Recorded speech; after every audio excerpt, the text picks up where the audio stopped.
दोस्तों welcome back to my channel.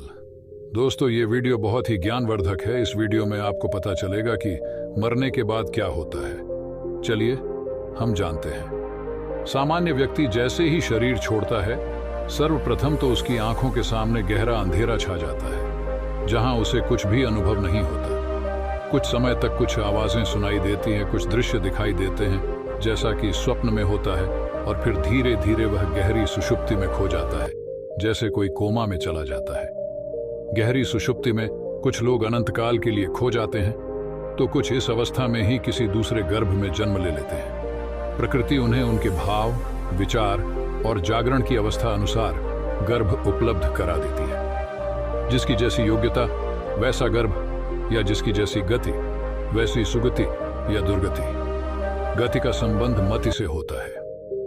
लेकिन यदि व्यक्ति स्मृतिवान चाहे अच्छा हो या बुरा है, तो सुषुप्ति में जागकर चीजों को समझने का प्रयास करता है। फिर भी वह जागृत और स्वप्न अवस्था में भेद नहीं कर पाता है।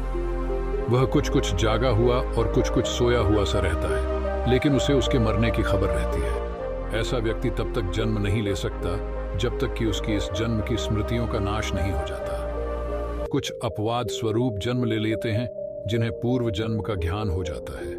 लेकिन जो व्यक्ति बहुत ही ज्यादा स्मृतिवान, जागृत या ध्यानी है, उसके लिए दूसरा जन्म लेने में कठिनाइयां खड़ी हो जाता है, क्योंकि प्राकृतिक प्रोसेस अनुसार दूसरे जन्म के लिए बेहोश और स्मृतिहीन रहना जरूरी है। इनमें से कुछ लोग जो सिर्फ स्मृतिवान हैं, वे भूत, प्रेत या पितर योनि में रहते हैं, और जो जागृत हैं वे कुछ काल तक अच्छे गर्भ की तलाश का इंतजार करते हैं। लेकिन जो सिर्फ ध्यानी है या गहरा ध्यान किया है, वे अपनी इच्छा अनुसार कहीं भी और कभी भी जन्म लेने के लिए स्वतंत्र हैं। ये प्राथमिक तौर पर किए गए 3 तरह के विभाजन हैं। जब हम गति की बात करते हैं तो 3 तरह की गति होती है: सामान्य गति, सद्गति और दुर्गति।